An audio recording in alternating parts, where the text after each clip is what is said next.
زندگی بدل دیں وال باتیں۔ درخت پر اوقات سے زیادہ پھل لگ جائیں تو اس کی ڈالیاں ٹوٹنا شروع ہو جاتی آؤ۔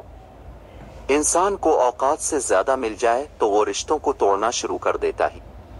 انجام آہستہ آہستہ درخت اپنے پھل سے محروم ہو جاتا ہے۔ الفاظ کا چناؤ سوچ سمجھ کر کریں۔ جب آپ بات کر رہی ہوتے ہیں تو آپ کے الفاظ آپ کے خاندان کا پتہ، مزاج اور آپ کی تربیت کا پتہ دے رہے ہوتے آپ۔ بچہ بڑا ہو کر سمجھ جاتا ہے کہ ابا کی پابندیاں ٹھیک ہی تھے، اور اس طرح بندہ مرنے کے بعد سمجھ جائے گا کہ اس کے رب کی پابندیاں ٹھیک تھیں۔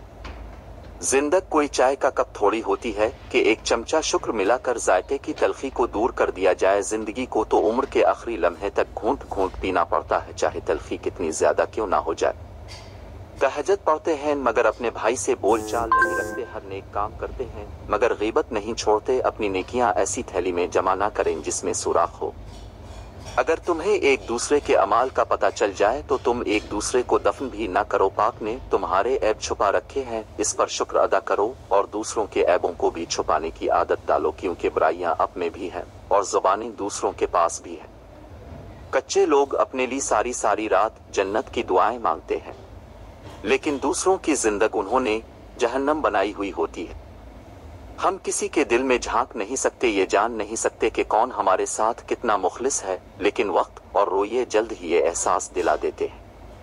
اپن طرف سے بھرپور کوشش کیجیے، سخت محنت کیجیے، طریقہ صحیح اور جائز اختیار کیجیے، دعا کیجیے، پر امید رائے اور نتیجہ تعالیٰ پر چھوڑ جی۔ زبان دراز لوگوں سے ڈرنے کا کوئی فائدہ نہیں، وہ تو شور ڈال کر اپنی بھڑاس نکال لیتے ہیں، لیکن ڈرو ان لوگوں سے جو سہ جاتے ہیں، کیونکہ وہ معاملہ کے سپرد کر دیتے ہیں، وہاں دیر اندھیر کبھی نہیں۔ اگر آپ پریشان ہو رہے ہیں کہ آخر چیز آپ کے ہاتھوں سے نکل رہی ہے اور حالات آپ کے موافق نہیں ہیں، تو ایک دفعہ اس درخت کے بارے میں ضرور سوچنا جو ایک کر کے اپنے تمام پتے کھو دیتا ہے لیکن پھر بھی کھڑا رہتا ہے، اس امید پر کہ بہار کے دن آئیں گے۔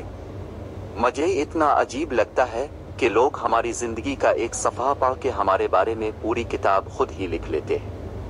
کوئی یہ کیسے سوچ سکتا ہے کہ حساب نہیں ہوگا، کہ وہ بخشا جائے گا؟ یاد رہے حساب دینا ہوگا۔